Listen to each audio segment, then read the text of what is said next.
एकनाथ शिंदे हे पक्षाचे प्रमुख आहेत। पक्षाच्या मार्फत त्यांच्या नेतृत्वामध्ये आम्ही सर्वजण काम करतोय। सर्व मंत्र्यांनी चांगली कामगिरी केली पाहिजे ही त्यांची अपेक्षा काही चुकीची नाहीये।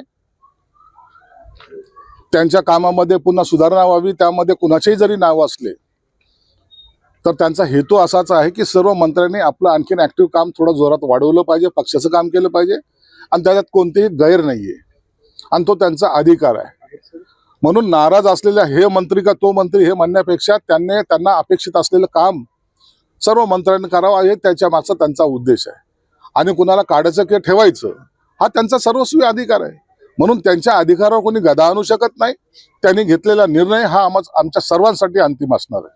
बारामती निवडणुकीचा आज अर्ज परत घेण्याचा शेवटचा दिवस आहे। अजूनही तुमच्या सगळ्यांच्या आव्हानाला काँग्रेस आणि इतर पक्ष प्रतिसाद देत नाही, बिनविरोध होणार नाही असं सपकाळ पण तसंच मला बघा, काँग्रेसनी काय करावं हा त्यांचा प्रश्न आहे, परंतु महायुती म्हणून आमच्या सर्व पक्षाच्या नेत्यांनी सुनेत्रा वहिनीच्या पाठीशी उभं राहण्याचा निर्णय घेतलेला आहे आणि सर्वजण त्यांच्यासाठी जर बिनविरोध झाली नाही तर त्यांच्या प्रचारामध्ये आम्ही सर्वजण स्वतःला झोकून देऊ। बारामतीकर हुशार आहेत, बारामतीकरांना माहिती आहे की अजितदादाचं योगदान या बारामतीसाठी किती आहे।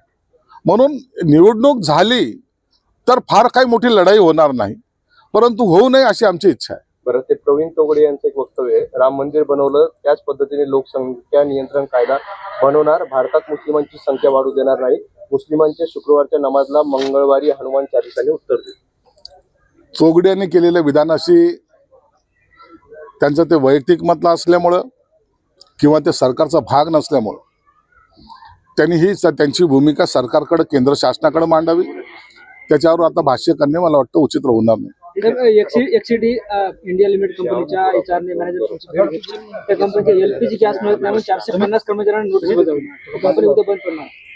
मी या संदर्भामध्ये माननीय मुख्यमंत्र्याला ते माझे अधिकारी जेव्हा भेटून गेले त्या टायमाला माननीय मुख्यमंत्र्याला मी सांगितलंही होतं। आता मला वाटतं तो प्रश्न मिटला जाईल।